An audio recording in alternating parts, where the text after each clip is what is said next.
Book 24. Zeus and Athene end the conflict. Meanwhile, Hermes of Cyllene summoned up the spirits of the suitors. In his hand he held the beautiful gold wand he uses to enchant the eyes of anyone he wishes, or to wake some other man from sleep. With it he roused and led these spirits, who kept squeaking as they followed him. Just as inside the corners of a monstrous cave bats flit around and squeak when one of them falls down out of the cluster on the rock where they cling to one another, that's how these spirits squawked as they moved on together. Hermes the deliverer conducted them along the murky passageway. They went past the streams of ocean, past Leucas, past the gates of the sun and the land of dreams, and very soon came to the field of Asphodel, where spirits live, the shades of those whose work is done. Here they found Achilles' shade, son of Peleus, and of Patroclus too, noble Antilochus and Ajax, who had the finest form and shape of all Danaans, after the son of Peleus, who had no peer. These shades were gathered there in a group around Achilles. Then to them came the spirit of Agamemnon, son of Atreus, full of sorrow.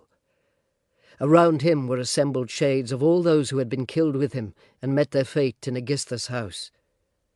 The son of Peleus' shade was the first to speak to him. "Son of Atreus, we thought of you as one well loved by Zeus, who hurls the thunderbolt for all your days, more so than every other human warrior, because on Trojan soil you were the king of many powerful men, where we Achaeans went through so much distress. And now it seems destructive fate was destined to reach you as well, and far too soon, the mortal doom that no man born escapes. Oh, how I wish you'd met your fatal end in Trojan lands, still in full possession of those honours you are master of. Then all Achaeans would have made a tomb for you. For your son you'd have won great fame in future days. But as it is, your fate was to be caught in a death more pitiful than any." The shade of Atreus' son then answered him, "Godlike Achilles, fortunate son of Peleus, killed in the land of Troy, far from Argos. Other men fell round you, the finest sons of Trojans and Achaeans, in the fight above your corpse. You lay in the swirling dust, a great man in your full magnificence, with your skill in horsemanship forgotten. As for us, we fought there all day long. We never would have pulled back from the fight, if Zeus had not brought on a storm to end it. We took you from the battle to the ships, laid you on a bier, and with warm water and oil we cleaned your lovely skin. And then, standing around you, the Danaans wept, shedding plenty of hot tears, and cut their hair. When your mother heard the news, she came with immortal sea nymphs from the sea. An amazing cry arose above the water. All Achaeans were then seized with trembling. They would have all jumped up and run away to the hollow ships if one man well versed in ancient wisdom had not held them back. I mean Nestor, whose advice in earlier days had seemed the best. Using his wise judgment, he addressed them all and said, 'Hold on, Argives, you young Achaean men, don't rush away. This is his mother coming from the sea with her immortal sea nymphs to look on the face of her dead son.' That's what Nestor said, and the brave Achaeans stopped their running. Then the daughters of the old man of the sea stood round you in a piteous lament as they put immortal clothing on you. And muses 9 in all sang out a dirge, their lovely voices answering each other. You'd not have seen a single Argive there without tears, their hearts so deeply moved by the muses' clear-toned song. We mourned you for 17 days and nights together, both mortal humans and immortal gods. On the 18th we gave you to the fire. Around you we killed many well-fed sheep and bent-horned cattle. You were cremated in clothing of the gods with sweet honey and much oil. Many Achaean warriors moved around the funeral pyre in armour as you were burning, both foot soldiers and charioteers making an enormous noise. And then Achilles, once Hephaestus' flame was finished with you, we set your white bones in unmixed wine and oil. Your mother gave a 2-handled jar of gold. She said it was a gift from Dionysus, something made by illustrious Hephaestus. In this jar, glorious Achilles, lie your white bones, mixed in with those of dead Patroclus, son of Menoetius. Separate from these are Antilochus's bones, whom you honoured above all the rest of your companions after Patroclus. Then over these bones we raised a huge impressive burial mound, we, the sacred army of Argive spearmen, on a promontory projecting out into the wide Hellespont, so that men, those now alive and those in future days, can view it from a long way out at sea. Your mother asked the gods for lovely prizes, and set them out among the best Achaeans for a competition. In earlier days you've been present at the funeral games of many warriors, when, once a king dies, the young men, after tying up their clothes, prepare to win the contests. But if you'd seen that spectacle, you'd have truly marvelled. The goddess silver-footed Thetis set such beautiful prizes in your honour. The gods had that much special love for you. So even in death your name did not die. No, your glorious fame, Achilles, will endure among all men forever. As for me, I finished off the war, but what pleasure does that give me now? When I got back home, Zeus organized a dreadful fate for me at Aegisthus' hands and my accursed wife's." As they talked this way to one another, Hermes, killer of Argus, came up close to them, leading down the shades of suitors whom Odysseus had killed. When they observed this, the two, in their amazement, went straight up to them. The shade of Agamemnon, son of Atreus, recognized the well-loved son of Melaneus, splendid Amphimedon, a guest friend of his from Ithaca, his home. The shade of Atreus' son spoke to him first, saying, "Amphimedon, what have you suffered, all of you picked men of the same age, to come down here beneath the gloomy earth? If one were to choose the city's finest men, one would not select any men but these. Did Poseidon overwhelm you in your ships by rousing violent winds and giant waves? Or did hostile forces on the mainland kill you off while you were taking cattle or rich flocks of sheep? Or were they fighting to protect their city and their women? Answer what I'm asking. For I can claim I am your guest friend. Don't you remember the time I made a visit to your home with godlike Menelaus, to urge Odysseus to come with us in our well-benched ships to Ilion? It took us an entire month to cross all that wide sea, and it was hard to win Odysseus, sacker of cities, over to our side." Amphimedon's shade then answered him and said, "Noble son of Atreus, Agamemnon, Zeus fostered king of men, I do remember all these things you say, and I'll describe for you every detail, the truth of how we died a wicked fate and how it came about.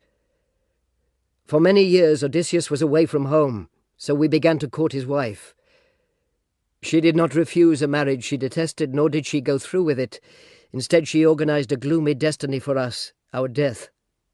In her heart she thought up another trick. She had a huge loom set up in her rooms, and on it wove a delicate wide fabric, and right away she said this to us: 'Young men, my suitors, since Lord Odysseus is dead, you're keen for me to marry. You must wait until I'm finished with this robe, so I don't waste this woven yarn in useless work. It's a burial shroud for Lord Laertes, for when the lethal fate of his sad death will seize him, so no Achaean woman in the district will get angry with me that a man who'd won much property should have to lie without a death shroud.' That's what she said, and our proud hearts agreed. So day by day she'd weave at that great loom. At night she'd have torches placed beside her and keep unravelling it. She tricked Achaeans for 3 years with this scheme. They believed her. But as the seasons changed and months rolled on and many days passed by, the 4th year came. Then one of her women who knew the plan spoke out, and we came in and caught her undoing the lovely yarn. So after that we made her finish it against her will. Once she'd woven it and washed the fabric, she displayed the robe. It shone like the sun or like the moon. But then some malignant god brought Odysseus back from some foreign place to the borders of the field where the swineherd has his house, and there too came the dear son of godlike Odysseus, once he'd returned in his black ship back from sandy Pylos. The two hatched a plan against the suitors to bring them to a nasty death, then left for the well-known city. Telemachus made the journey first, whereas Odysseus got there later. The swineherd led his master, who wore shabby clothing on his body. He looked like an ancient worn-out beggar leaning on a stick, rags covering his skin. So none of us could recognize the man when he suddenly showed up, not even older men. We pelted him with insults, hurled things at him, but for a little while his firm heart kept enduring what we threw and how we taunted him in his own home. But when Aegis-bearing Zeus aroused him, with Telemachus' help, he took away the lovely weapons, put them in a storeroom and locked the bolt. Then with his great cunning he told his wife to place before the suitors his bow and grey iron axes, a contest for those of us who bore an evil fate, the prelude to our death. None of us could stretch the string on that powerful bow. We weren't nearly strong enough. But then, when the great bow was in Odysseus' hands, we all called out to say we should not give that bow to him, no matter what he said. Telemachus alone kept urging him. He told him to do it. Once Lord Odysseus, who had endured so much, picked up the bow. He strung it with ease and shot an arrow through the iron axes. Then he went and stood inside the doorway with a fearful glare, and kept shooting volleys of swift arrows. He hit King Antinous and went on shooting, aiming at other men across the room, letting lethal arrows fly. Men collapsed, falling thick and fast. Then we realized some god was helping them, when all at once they charged out in a frenzy through the house, butchering men everywhere. The screams were hideous, as heads were smashed apart. The whole floor swam with blood. That's how we died, Agamemnon. And even now our bodies are lying uncared for in Odysseus' house. Each man's friends at home don't know what's happened. The ones who'd wash the black blood from our wounds, then lay our bodies out and weep for us, the necessary rites for those who've died. The shade of Atreus' son then answered Amphimedon, "O son of Laertes, happy Odysseus, a resourceful man who won himself a wife whose excellence was truly great. How fine the heart in faultless Penelope, daughter of Icarius. She remembered well the husband she was married to, Odysseus. The story of her excellence will not die. Immortal gods will make a pleasing song for men on earth about faithful Penelope. Tyndareus' daughter acted differently. When she planned to carry out her evil acts and kill her wedded husband, among men there'll be a hateful song for her. She gives all women an evil reputation, even one whose actions are done well." So these two talked to one another as they stood in the house of Hades, deep beneath the earth. Once Odysseus and his men had left the city, they soon reached Laertes' fine, well-managed farm, which Laertes had once won by his own efforts, working really hard. His house was there, with sheds surrounding it on every side, where his servants, bonded slaves who worked to carry out his wishes, ate and sat and slept. An old Sicilian woman lived inside his house, looking after the old man, caring for him at the farm far from the city. Odysseus then spoke to his servants and his son. "You should go inside the well-built home.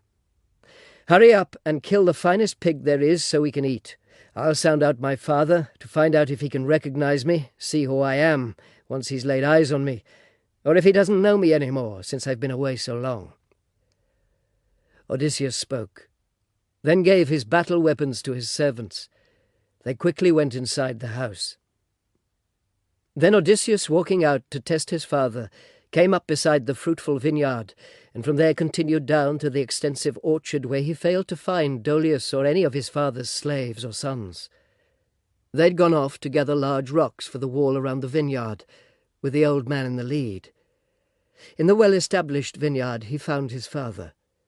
He was digging round a plant, all by himself, dressed in a filthy, shabby, patched-up tunic.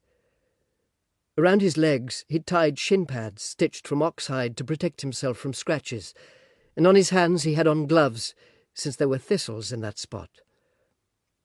On his head he wore a goatskin hat. In these clothes he was dealing with his grief. When Lord Odysseus, who had endured so much, saw him worn down with age and carrying so much heavy sorrow in his heart, he stood under a tall pear tree and shed a tear, debating in his mind and heart whether he should embrace and kiss his father, or describe for him in detail how he got back to his native land, or start by questioning him, to test him out on every point. As he thought about his options, the best decision seemed to be to test him first, using words which might provoke him. With this in mind, Lord Odysseus went straight up to his father, who was digging round a plant with his head down. His splendid son stood there beside him and spoke out. "Old man, from the way you tend this orchard, you've no lack of skill. No, your care is good. There's nothing here, no plant, fig tree, vine, olive, pear, or garden plot in all the field that needs some care. I'll tell you something else. Don't let this make you angry in your heart.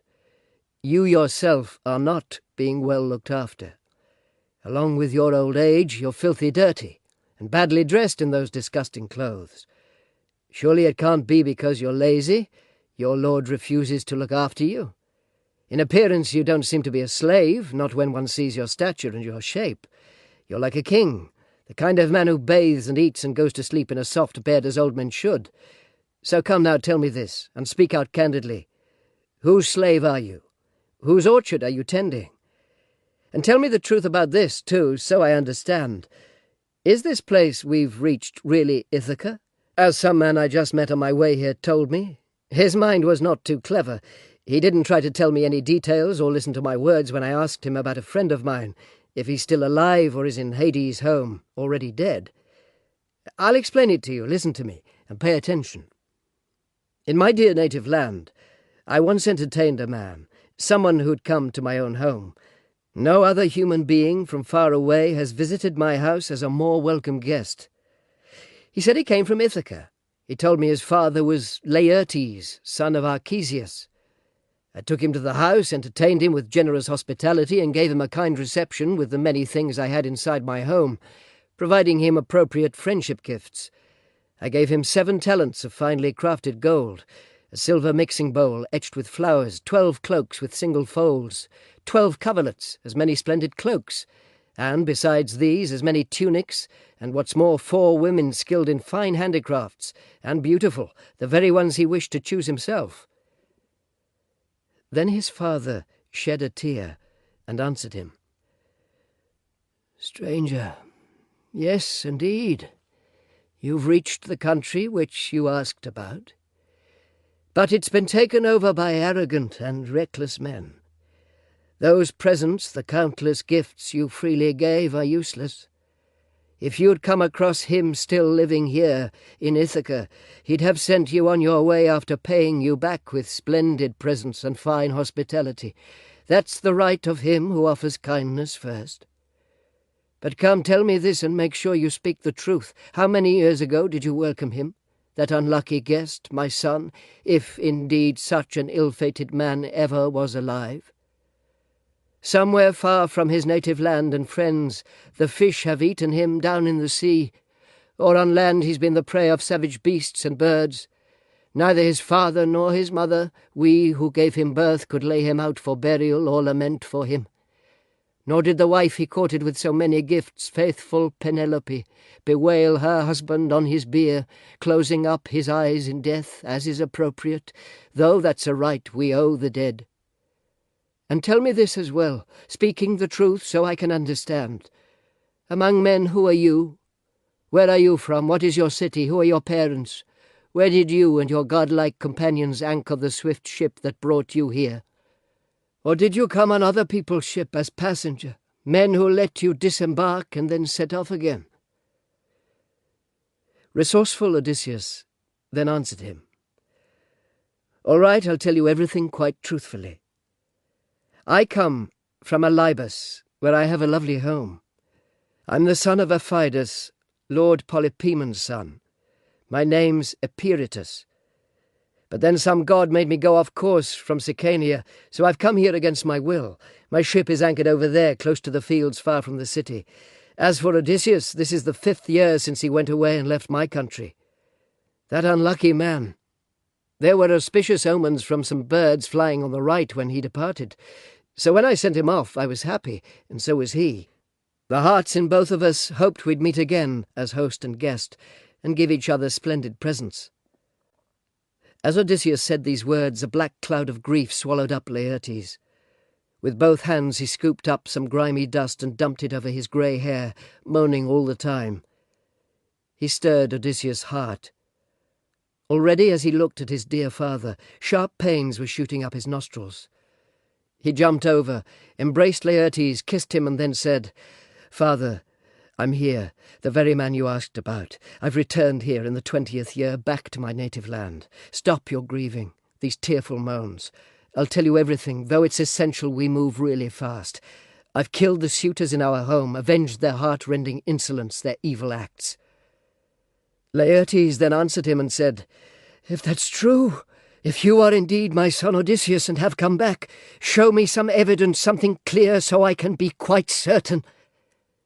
Resourceful Odysseus replied to him and said, "First, let your eyes inspect this scar. A boar inflicted that on me with its white tusk when I went to Parnassus, sent there by you and by my honourable mother to her cherished father Autolycus, so I could get the gifts he'd promised me, what he'd agreed to give when he was here. Come, I'll tell you the trees you gave me once in the well-established vineyard. Back then I was a child following you in the yard, and I asked about each one. It was here. We walked by these very trees. You named them and described them to me. You offered me 13 pear trees and 10 apple trees along with 40 fig trees. In the same way you said you'd give me 50 rows of vines bearing all sorts of different types of grapes when Zeus's seasons load their tops with fruit." As Odysseus spoke, his father's fond heart and knees gave way. He clearly recognized the evidence Odysseus had presented. He threw both his arms around the son he loved and struggled hard to breathe. Lord Odysseus, who had endured so much, held him. After he'd revived and his spirit came once more into his chest, Laertes spoke again and said, "Father Zeus, it seems you gods are still on high Olympus, if it's true those suitors have paid the price of their proud arrogance. But now my heart contains a dreadful fear. All the men of Ithaca will soon come here against us, and they'll send out messengers all through Cephallenia to every city." Resourceful Odysseus then answered him and said, "Take courage, and don't allow these things to weigh down your heart. Let's go to the house, the one close to the orchard, where I sent Telemachus, together with the swineherd and the keeper of the goats, so they could prepare a meal as soon as possible." After they'd talked like this, they went to the fine house. Once they reached Laertes' well-furnished home, they found Telemachus with the swineherd and goat-keeper, carving lots of meat and mixing gleaming wine. Inside the home, the Sicilian servant woman gave great-hearted Laertes a bath, then rubbed him with oil and threw a lovely cloak around him. Athene then approached and fleshed out the limbs on that shepherd of his people. She made him taller than before and sturdier to the eye. When he left the bath, his dear son was astonished. As he looked at him, he seemed like the immortals. Odysseus spoke to him. His words had wings. "Father, surely one of the eternal gods has made you handsomer to look at, both your form and stature." Wise Laertes then answered him and said, "By Father Zeus, Athene, and Apollo, I wish I were just like I was when I took Nericus on the mainland coast, that well-built citadel, when I was king of Cephallenians. With strength like that, I could have stood with you yesterday, my armour on my shoulders, and driven off the suitors in our home. I'd have made many of their knees go slack inside the hall. I'd have pleased your heart." In this way the two men conversed with one another. Meanwhile the other men had finished working. Dinner was prepared. So they sat down one by one on stools and chairs. As they were reaching for the food, old Dolius appeared. The old man's sons were with him, tired out from work. The old Sicilian woman, their mother, had gone outside and summoned them. She fed them and took good care of the old man, now that his age had laid its grip on him. These men, once they saw Odysseus and their hearts took note of him, stood in the house astonished. Then Odysseus talked to them with reassuring words and said, "Old man, sit down and have some dinner. Forget being so amazed. For some time now we've been keen to turn our hands to dinner, but we kept expecting you'd be coming, so we've been waiting in the house." Odysseus spoke. Dolius went straight up to him, both arms outstretched, grabbed Odysseus' hand and kissed it on the wrist. Then he spoke to him. His words had wings. My friend, you're back with us, who longed for your return but never thought to see it. The gods themselves must have been leading you. Joyful greetings. May gods grant you success. Be frank with me and tell me so I fully understand. Does wise Penelope now know for certain you've come back here, or should we send her a messenger?" Resourceful Odysseus answered him and said, "Old man, she already knows. Why should you be so concerned about it?" Odysseus spoke, and Dolius sat down again on his polished stool. Then Dolius's sons also came up around glorious Odysseus, clasping his hands with words of welcome. Then they sat in a row alongside Dolius their father. So these men occupied themselves with dinner inside the house. Meanwhile, Rumour the messenger sped swiftly through the entire city, speaking of the suitors' dreadful death, their destiny. People heard about it all at once and came in from all directions, gathering with mournful groans before Odysseus's home. Each one brought his dead outside the house and buried them. All the men from other cities they sent home, placing them aboard swift ships to be escorted back by sailors. Then with sorrowful hearts they went in person to meet in an assembly. Once they'd got there together in a group, Eupeithes rose to speak. Constant grief lay on his heart for his own son Antinous, the first man killed by Lord Odysseus. Weeping for him, he spoke to the assembly. "My friends, this man has planned and carried out dreadful acts against Achaeans. He led many fine courageous men off in his fleet, then lost his hollow ships with all men dead. Now he's come and killed our finest men by far among the Cephallenians. So come on. Before he can quickly get to Pylos or to holy Iliad, where Epeans rule, let's get started. If not, in future days we'll be eternally disgraced, since men yet to be born will learn about our shame if we don't act to take out our revenge on those murderers of our sons and brothers. As far as I'm concerned, the life we'd live would not be sweet. I'd rather die right now and live among the dead. So let us go, in case those men have had a head start on us, and get across the sea." As Eupeithes said this, he wept, and all Achaeans were seized by pity. Then Medon and the godlike singer, released from sleep, approached them from Odysseus's house and stood up in their midst. They were astonished. Then Medon, a shrewd man, spoke out. "Men of Ithaca, now hear me. Odysseus didn't plan these acts without the gods' consent. I myself observed an immortal god who stood beside him, looking in every detail just like Mentor. The deathless god appeared before Odysseus at that time to spur him on to action, and at another time charged through the hall, terrifying the suitors. They collapsed in droves. As Medon spoke, pale fear gripped them all. And then old warrior Halitherses, son of Mastor, addressed them. He was the only man who could see past and future. Bearing in mind their common good, he spoke out, saying these words. "Men of Ithaca, listen to me now, hear what I have to say. What's happened now, my friends, has come about because of your very own stupidity. You just would not follow my instructions or Mentor's, that shepherd of his people, and make your sons stop their reckless conduct, their monstrous acts of wanton foolishness, squandering a fine man's property, and then dishonouring his wife, claiming the man never would come back. So now let that be, and agree with what I'm going to tell you. We should not move out in case some men here run into trouble they've brought upon themselves." He ended. Some men stayed together in their seats, but others, more than half, jumped up with noisy shouts. Their hearts had not responded to what he'd just said. They'd been won over by Eupeithes. And so they quickly rushed away to get their weapons. Once they'd put gleaming bronze around their bodies, they'd gathered in a group on the spacious grounds before the city. Eupeithes was the leader in this foolishness. He thought he could avenge the killing of his son, but he would not return. That's where he was going to meet his fate. Then Athene spoke to Zeus, Cronos' son, saying, "Father of us all and son of Cronos, highest of all those who rule, answer me when I ask this. What are you concealing in that mind of yours?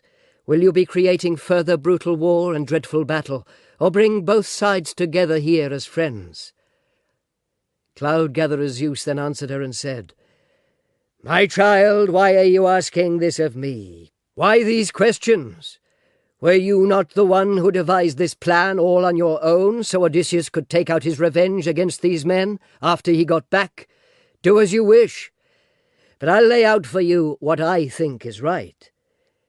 Since Lord Odysseus has paid back the suitors, let them swear a binding oath that he'll remain their king all his life, and let's make them forget the killing of their sons and brothers. Let them love each other as they used to do, and let there be wealth and peace in plenty." His words stirred up Athene, who was already keen. She swooped down from the heights of Mount Olympus. Meanwhile, once his group had eaten their hearts' fill of food as sweet as honey, Lord Odysseus, who had endured so much, was the first to speak. "Someone should go outside to look around, see whether they are getting close to us." Once he said this, a son of Dolius went out, as he had ordered. He stood in the doorway and saw all those men approaching. At once he called out to Odysseus. His words had wings. "They're here, close by. Let's get our weapons. We'd better hurry." At these words they leapt up and put on their armour. Odysseus and his men were 4, the sons of Dolius 6, and with them Dolius and Laertes, though they had grey hair, were dressed in armour too, forced to be warriors. When they put glittering bronze around their bodies, they opened up the doors and went outside. Odysseus led them out. But then Athene, Zeus's daughter, with the shape and voice of Mentor, came up to them. When Lord Odysseus, who had endured so much, saw her, he was glad and quickly spoke up to Telemachus, his dear son. "Telemachus, now you've reached the field of battle, where the finest men are put to the test. Soon enough you'll learn not to disgrace your ancestral family, for in earlier times we've been preeminent for strength and courage everywhere on earth." Shrewd Telemachus then answered him and said, "Dear father, if that's what you want, you'll see that I, with my heart as it is at present, won't shame your family. I'll do what you say." When he said this, Laertes felt great joy and said, "You dear gods, what a day this is for me! I'm really happy when my son and grandson compete for excellence with one another." Then Athene with the glittering eyes came up, stood by Laertes and said to him, "Child of Archesius, by far the dearest of all those I cherish, pray to the young girl with the flashing eyes, and to Father Zeus, then without delay raise that long spear of yours and throw it." Pallas Athene spoke, and then breathed into him enormous power. Laertes said a prayer to great Zeus's daughter, and quickly lifting up his long-shadowed spear he threw it.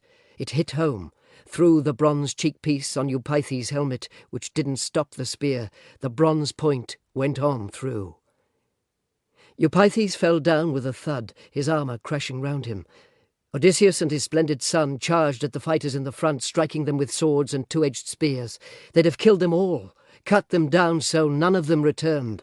Had not Athene, daughter of aegis-bearing Zeus, cried out, her voice held back every man in that whole army, "Men of Ithaca, stop this disastrous war, so you can quickly go your separate ways without spilling any blood."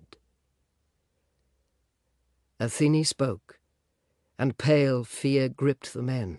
They were so terrified they dropped their weapons and all fell on the ground at that goddess's resounding voice.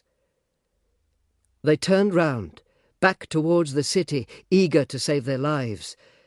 Then, much enduring Lord Odysseus gave out a fearful shout, gathered himself, and swooped down like an eagle from on high. But at that moment, Zeus, son of Cronos, shot a fiery thunderbolt. It struck at the feet of the bright-eyed daughter of that mighty father, and then Athene, goddess with the glittering eyes, said to Odysseus, "Resourceful Odysseus, Laertes' son and child of Zeus, hold back, stop this fight, this impartial war, in case thundering Zeus, who sees far and wide, grows angry with you." Once Athene spoke. Odysseus obeyed. joy in his heart. And then Pallas Athene, daughter of Aegis-bearing Zeus, in shape and form looking just like Mentor, had both parties swear a solemn pact designed to last forever.